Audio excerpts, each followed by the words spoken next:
ये आकाशवाणी गोरखपुर है। अब रउआ सभे सुकीर्ति अस्थाना से समाचार सुनी।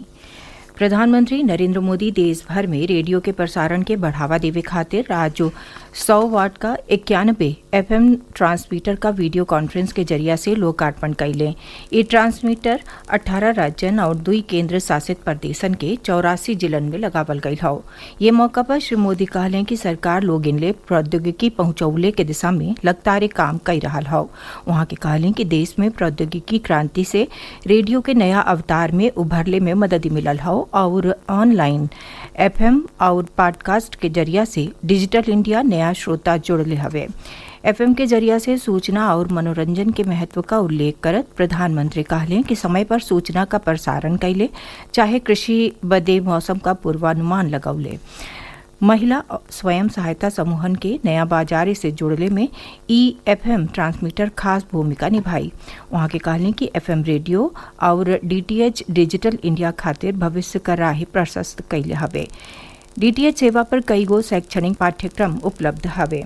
प्रधानमंत्री कहले कि सस्ता मोबाइल फोन और डेटा प्लान के नाते सूचनन ले पहुंच सुलभ भइल हवे।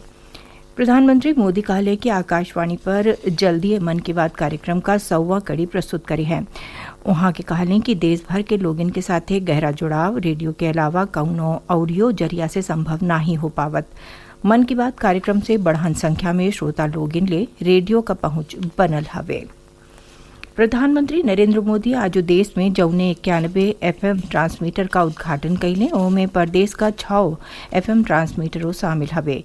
ई FM ट्रांसमीटर देवरिया, सिद्धार्थनगर, औरैया, फतेहपुर, ललितपुर और चित्रकूट का करवी में शुरू भइल हवे। देवरिया में FM प्रसारण सेवा शुरू भइले के मौका पर आयोजित कार्यक्रम में सदर सांसद रमापति राम त्रिपाठी और सदर विधायक शलभमणि त्रिपाठी मौजूद रहले। वहां के प्रधानमंत्री के संबोधन का सजीव प्रसारण सुनली। सांसद श्री त्रिपाठी कहलें कि देवरिया में FM प्रसारण शुरू भइले से सरकार का सज्जो लाभकारी योजना का जानकारी समाज के आखिरी मनैले पहुंची। विधायक शलभमणि त्रिपाठी कहले कि देवरिया में FM सेवा शुरू भइले से लोगिन के मनोरंजन, खेलकूद, गीत संगीत और समाचारन का बढ़िया जरिया मिलल हवे। सिद्धार्थनगर में FM ट्रांसमीटर के उद्घाटन के मौका पर नौगढ़ तहसील परिसर में कार्यक्रम का आयोजन कैल गईल। एमे सांसद जगदम्बिका पाल के अलावा आकाशवाणी और दूरदर्शन का सीनियर अधिकारी मौजूद रहले। श्री जगदम्बिका पाल सिद्धार्थनगर में FM सेवा शुरू करे बदे प्रधानमंत्री का आभार जतौले।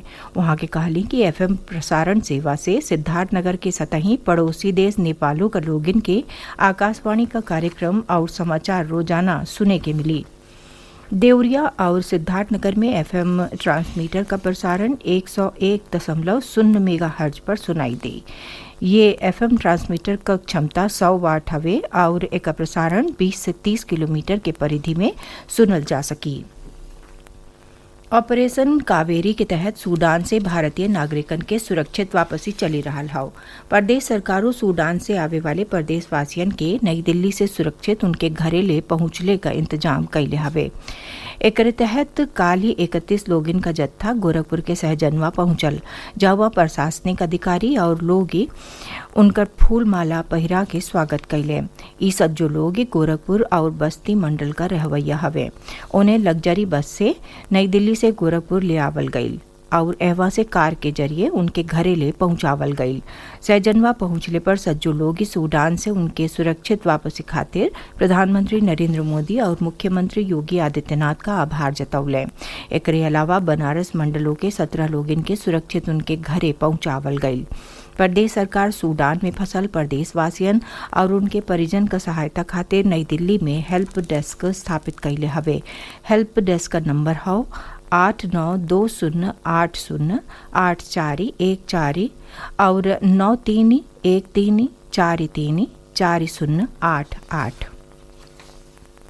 गोरखपुर जिला का भटहट सामुदायिक स्वास्थ्य केंद्र CHC कायाकल्प अवार्ड योजना में प्रदेश में दूसरका जगह पौले हवे। गोरखपुर का मुख्य चिकित्सा अधिकारी डॉक्टर आशुतोष कुमार दुबे बतौले कि एकरे खातिर भटहट CHC के 6 लाख रुपया मिली। इको फ्रेंडली श्रेणियों में भटहट CHC 1 लाख रुपया का औरियो पुरस्कार हासिल कैले हौ। भटट सीएचसी के प्राथमिक स्वास्थ्य केंद्र श्रेणी में 1 बेरी और सामुदायिक स्वास्थ्य केंद्र श्रेणी में लगातार तीसर की बेरी कायाकल्प अवार्ड मिलल हवे। एकरे अलावा जिला का जंगल कौड़िया, बरही, पाली, गगहा, पिपराइज और सहजनवा सामुदायिक स्वास्थ्य केंद्रों के कायाकल्प अवार्ड में 1-1 लाख रुपया का पुरस्कार राशि मिलल हवे। समाचार पूरा भइल। नमस्कार।